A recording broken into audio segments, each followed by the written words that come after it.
Good evening and welcome to the Job Search Solution, the radio program where we talk about looking for a job, changing jobs, changing careers, hiring. And as always, we begin with a prayer. Dear God, grant us thy peace and thy mercy, thy will be done. Reading your own press clippings. Yeah, we're going to talk about that in a minute, what it's like to read your own press clippings and how it can lead to disaster. But in just a few minutes, we're going to have Rich Levinsky with us. He's going to be talking about a topic regarding consultants in the workplace.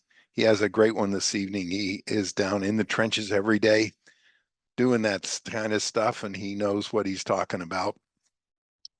We've been spending 10 seconds being grateful. Do it 3 times a day. Heck, you can't be unhappy when you're grateful. So think of 3 things today that you were grateful for. Go.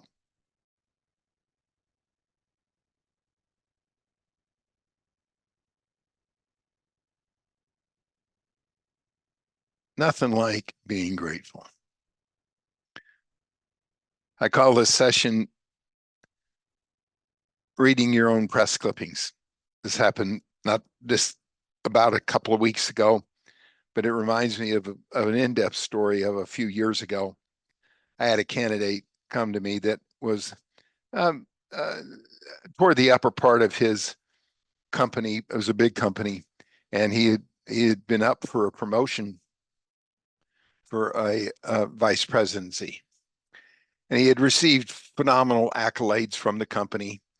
He had been there for about 15 years, and he had all kinds of awards and all kinds of kudos from everybody. And people had always been telling him how wonderful he was. And he had gotten a lot of press and a lot of things that large companies do when they don't want to pay you all that well. They just want to make you feel good about how good you are and how wonderful you are, and let your ego run with what you're doing.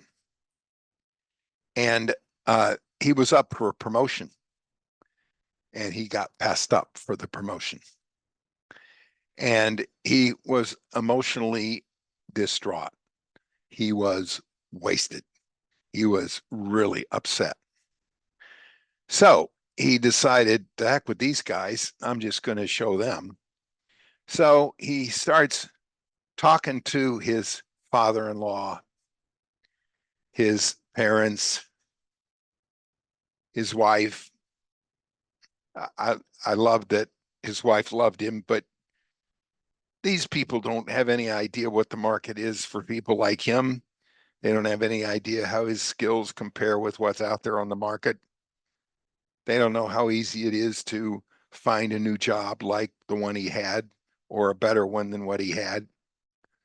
So he spends about 3 months ruminating over this, asking all of his friends at church and uh, relatives and neighbors, and just furious about this, some people that he could trust at work, about how he got passed up and passed over, and how he didn't deserve it, and how he deserved better. And he just got himself all wrapped up in a mess. And he decides he's going to find a new job, and he's just going to quit. He's going to show them.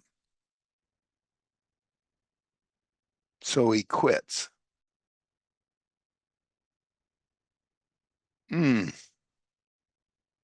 Bad move. He quits. So 3 months later, he comes to me looking for a new job and explains how he was justified in doing all of this,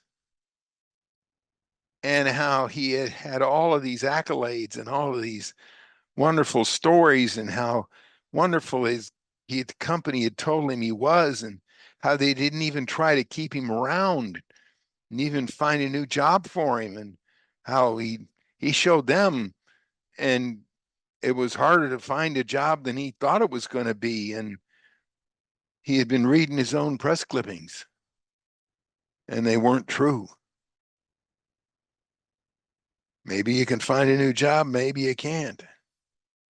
Maybe you're better than what you think you are, maybe you're not. All an emotional mess. Your father-in-law, your parents, your wife, your friends, your neighbors, your priest, your rabbi, your guru, your whatever, they have no idea what the market is for your skills. They have no idea. Just because everybody tells you how wonderful you are for the past 15 years doesn't mean that you are. And it doesn't mean that you can go out in the market and reproduce what you've got or find a better job than what you've got. Fine, if you want to leave, don't quit. Even tried to get his job back. They did offer him a job, but it was 2 levels lower than what he had, and his pride wouldn't let him do it. Well, he'd been looking for a job for 3 months. He didn't even have one nibble, not one interview. Jobs like that are hard to find. If you're going to look for one, look for it while you have a job. Never let all those accolades and all those things go to your head. Companies tell you how wonderful you are and give you all these awards and tell you, write you up in the company newspaper and give you blue ribbons and all that stuff to keep from having to pay you. He even said, I've always had people try to recruit me. Well, did you call those people back that tried to recruit you? No. Well, you should. He spent the first month just sitting there waiting for people to call him, not knowing that it wasn't going to happen. It's a timing thing. Jobs like that are hard to find. Don't read your own press clippings. Be humble about it. If you feel like you've been wronged and you want to leave, quietly leave. You don't know whether the market will bear what you're looking for or not. I feel sorry for him.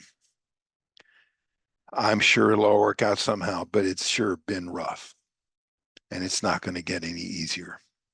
All right, we're going to take a short break. Stay tuned. This is Tony Bashir with the Job Search Solution.